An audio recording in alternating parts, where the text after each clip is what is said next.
કૃષ્ણ। આજે આપણે વીણાજ કિચનમાં કેળાની રબડી બનાવવાની છે। એના માટે મેં 2 કેળા લીધા છે। આ દૂધ લીધું છે આપણે રબડી માટે। આ ઘી લીધું છે આપણે 2 ચમચી।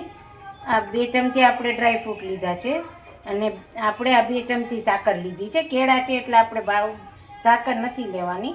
એટલે આ મેં જાયફળ લીધું છે। તમે જાયફળ એલચી જે પણ નાખી શકો। હવે હું કેળાને ખમણી લઈશ। મેં 2 કેળા ખમણા છે ને એટલો માવો થયો છે। હવે આપણે એમાં ઘીમાં પહેલા સાતળી લઈશું। એના માટે હું ગેસ ઓન કરું છું।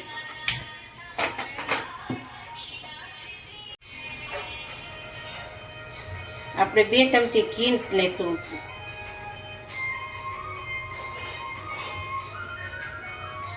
અમે 2 ચમચી ભરીને લીધેલું જ હતું।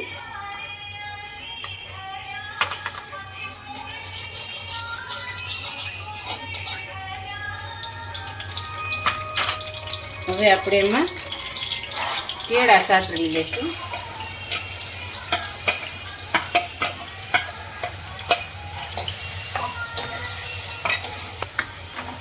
હવે આપણે ડ્રાયફ્રૂટ નાખી લઈશું એટલે આ ડ્રાયફ્રૂટ શેકાઈ પણ જશે। આપણે પહેલાં નથી કર્યા, આપણે શેકા નથી એટલે આમાં આપણે ડ્રાયફ્રૂટ શેકાઈ પણ જશે।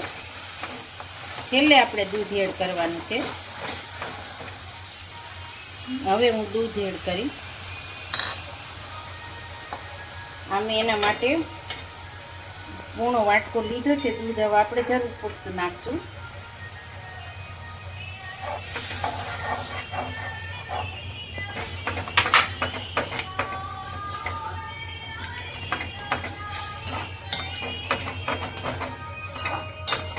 જાયફળ આપણે છેલ્લે એડ કરવાનું છે।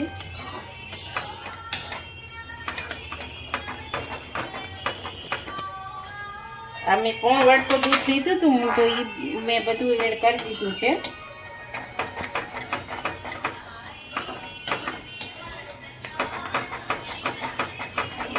આપણે આ બધું પાકેલું એટલે આપણે બહુ ધજીવા નથી દેવાનું। આપણે દૂધે મેં ગરમ જ લીધું હતું।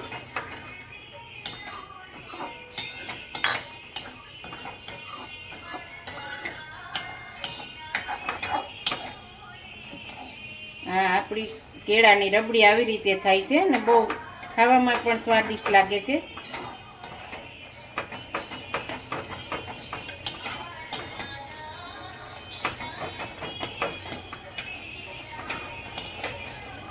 કેળાની બરફી થાય, કેળાની રબડી થાય, કેળાના પેડા થાય। આપણે જે બનાવવું હોય એ પાકા કેળા અત્યારે સરસ આવતા હોય।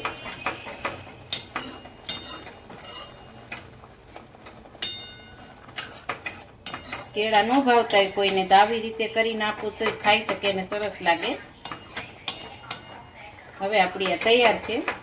હવે હું જાયફળ એડ કરી